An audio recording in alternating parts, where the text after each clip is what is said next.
Hello, my wonderful geometry students. Welcome back to another edition of Farina's Geometry. The past couple of days we've been working on segments, and we move on to angles next. And when we look at it, this is probably one of the more important parts about geometry this semester. So, here we go. Many of you probably know what an angle is.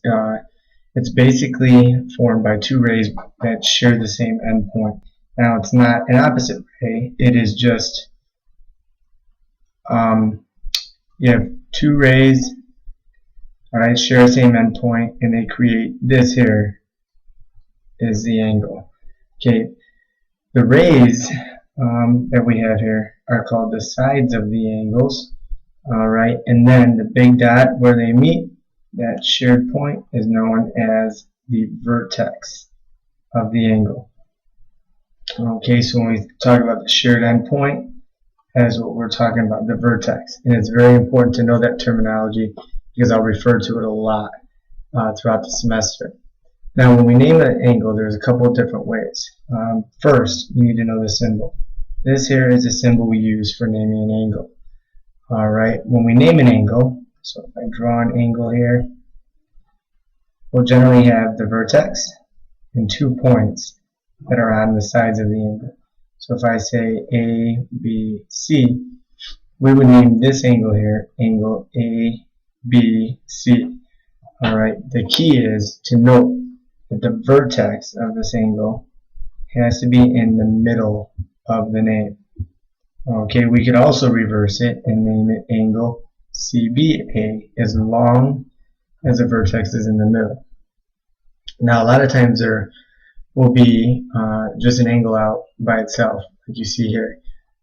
If that is the case, you can always name a single angle, alright, just by using the vertex. So this could also be named angle B. You cannot use this method if you have more than one angle, alright.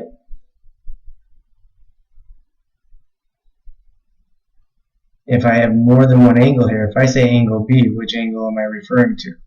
Alright, when you name this angle, you have to name it angle ABC. Alright, because there are several angles with that same vertex. So it's very important to know that.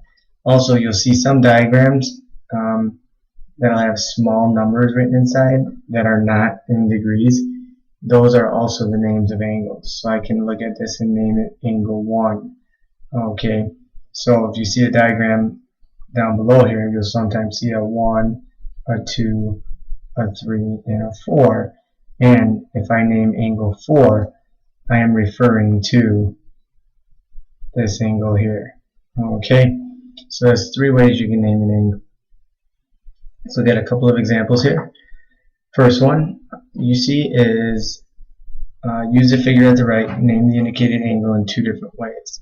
So if I look at angle 1, that's this angle here, and if I trace that angle, right, that's that angle there. So I can name that angle, angle ABC. Okay, I just trace the angle. I could also reverse it and name it angle CBA. Okay, angle 2, as you notice, is this angle here. And if I go to name that angle, I can name that angle CBD, or angle, start this way, D to the vertex B, and then to C. So DBC. Okay. Now the next one says name each angle in 3 ways. Well, this angle is all by itself. So I can get away with just looking at the vertex and name it using its vertex only, angle Y. But if you wanted one way to do it, and it always works, you can use the 3 points, such as angle X, Y, Z, or angle Z, Y, X. Okay, but if you notice here, it's important to notice that the vertex is in the middle of both of those names. Okay, so the types of angles we work with. Obviously these probably are familiar to you. An acute angle is an angle that's between 0 and 90 degrees. A right angle is exactly 90 degrees. an obtuse angle is greater than 90 but less than 180, then we have something that's maybe a little less familiar, and that is a straight angle, which is 180 degrees. Okay, that might be something new. Now, the other day we talked about segment addition. Well, along with segments, we also have angles.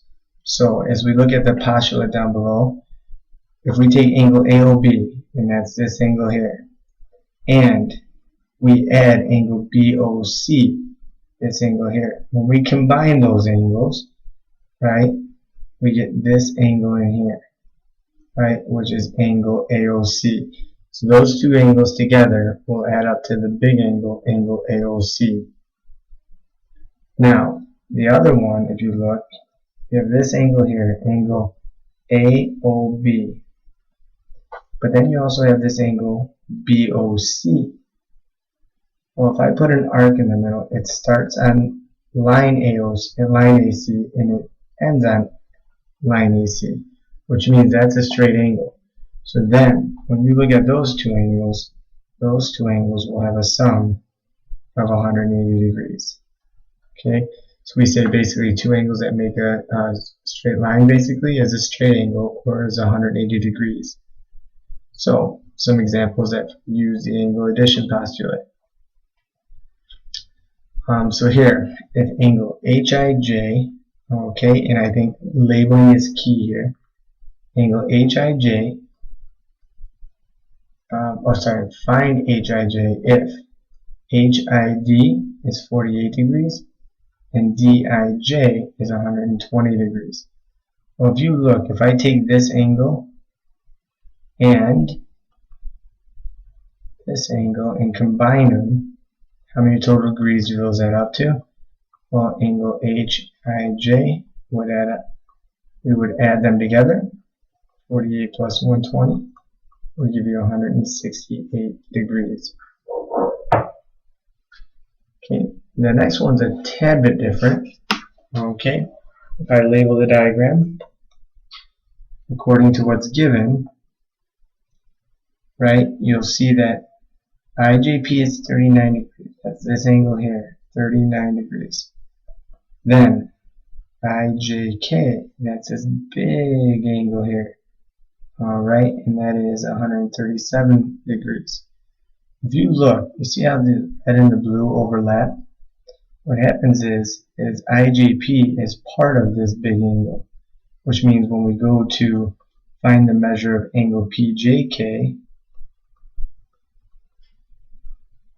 right, I look and I say, alright, this red angle is here, and if I take this angle out, and if I take something out, what am I doing with it? I am subtracting it. So we would say angle PJK is equal to 137, the big red angle, minus IJP, the small angle, and that would give us a measure of 98 degrees. So this angle here would be 98 degrees. Okay. Next, like segments can be congruent, angles could also be congruent. So when we say congruent angles, we say they're angles with the same measures. Remember, measures are going to be equal, angle names are congruent. So if we know the measure of it, we would say the measures are equal. But if we don't know the measures and we know the segments are congruent by name, alright, we would use the congruent symbol. And remember, congruent symbol is this. Now, when we mark angles congruent, so say I have a diagram like this, you'll notice these arcs here would tell me they're congruent. If I had another angle like this, and I knew this angle was congruent to that, you might see two arcs. You might see tick marks in the arcs. But it's key to know that angles are marked with same markings to show congruency, just like segments. So, the first example here. Measure of angle DEG, and mark the diagram. DEG is 145 degrees. Find GEF. if I look at this entire angle, how many degrees is that going to be? Well, that will be 180 degrees, won't it? So angle GEF, this angle here, plus angle DEG, both of these angles have to add up to 180 degrees. Well, DEG is 145, right? To find angle GEF, what would I do to solve this? Well, I would basically subtract the 145. So angle GEF is equal to 180 minus 145, which gives you 35 degrees. Okay, but it's key to know that this here, because it starts on one line and the arc ends on the same line, that's a straight angle or 180 degrees. Alright, which means these two angles add up to 180. Okay, so example 2, using similar concept. Solve for x if RQS, if I mark this angle, that will be 2x plus 4. And TQS would be 6x plus 20. Alright, and what do I notice about these? Well, they both combine to make a straight angle too, so what do? These both add up to 180 degrees. So 2x plus 4 plus 6x plus 20. Alright, when I add them together, they should add up to 180. And now I can combine like terms. 8x plus 24 equals 180. When I subtract the 24, 8x equals 156. And x is equal to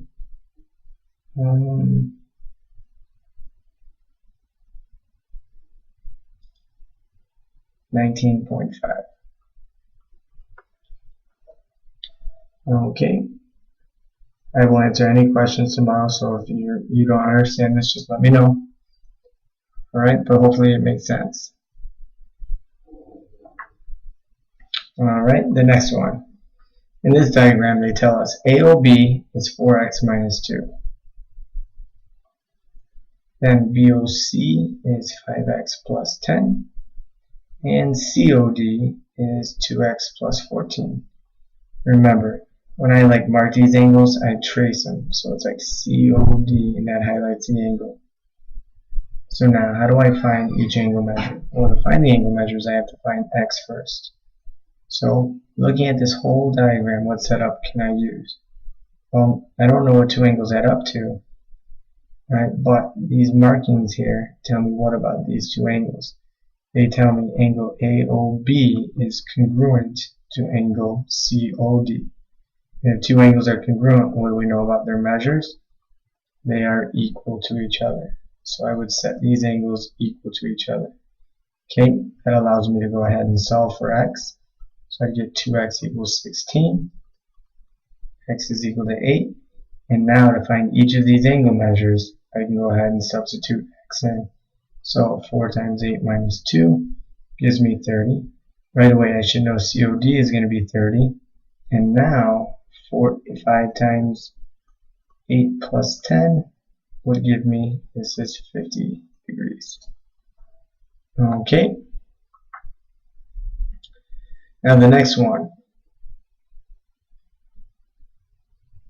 is, if we look at it, they tell you that angle AOC is 7x minus 2. And if you look at AOC and I trace it, that's this angle here. That angle is 7x minus 2. Then they tell you AOB is 2x plus 8. And BOC is 3x plus 14. And if you remember, I told you that we have to get out of the habit of memorizing problems. This is an example of where you have the same diagram, but different given information. So how do we set this one up? Well, if I look at this, these are not congruent. But if I see these two small angles, this angle here and this angle here, don't they add up to this big angle? So what are we using here? The angle addition postulate. So we would say that 2x plus 8 plus 3x plus 14. When I add them together, I get 7x minus 2. And if I solve this, I would get 2x equals 24. So x equals 12. And now I could easily go back and plug this value in. Okay, so 2 times 12 plus 8 gives you 32. Then 3 times 12 plus 14, 36 plus 14 is 50. And you should get, then when you add these together, you would get 82 degrees is the whole thing. And when you plug x in here, 12 times 7 is 84 minus 2 is 82. So you know you are correct.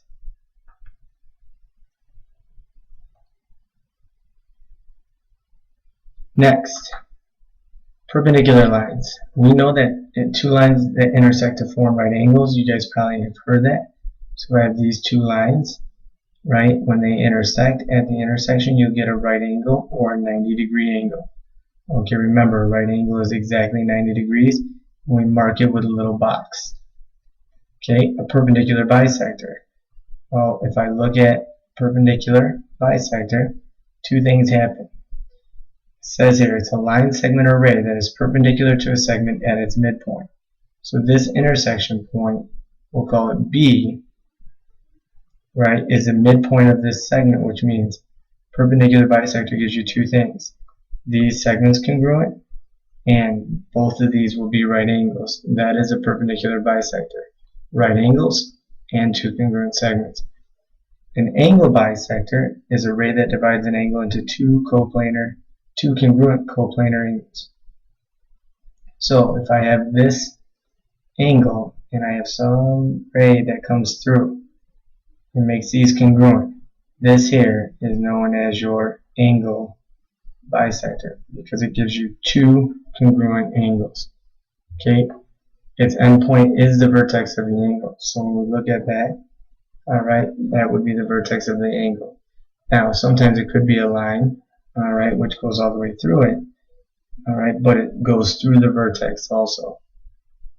Okay, so an example of that, they tell you ray KN bisects JKL, so that JKN is 5x, JKN is 5x minus 25.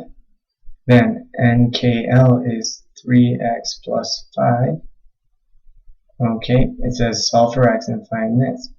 This given information, as soon as you see this word, alright, so a ray bisects this angle, you know these two angles would be congruent. And if these angles are congruent, that tells you right away to set the measures equal to each other.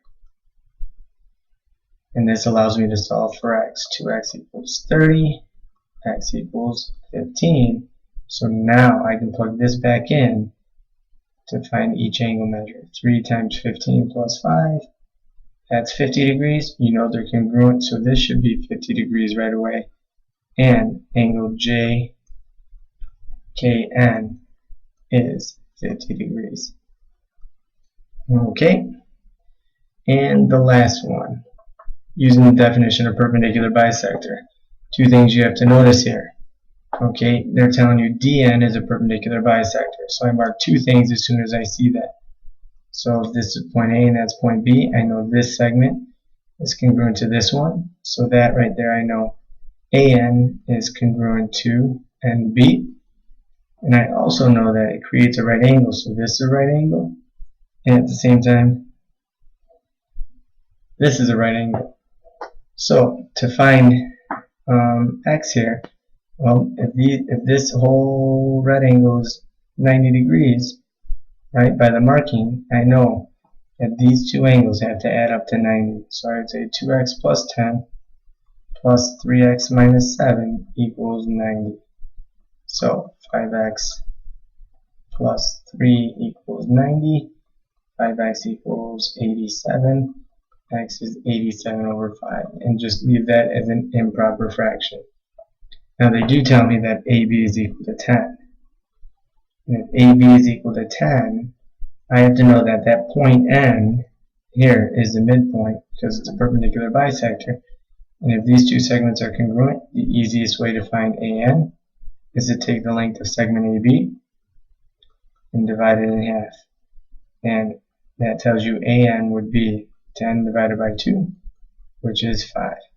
So remember, perpendicular bisectors gives you two things. 1, two congruent segments, and 2, right angles. Hope you enjoyed the lesson. Now get the homework done. Thank you.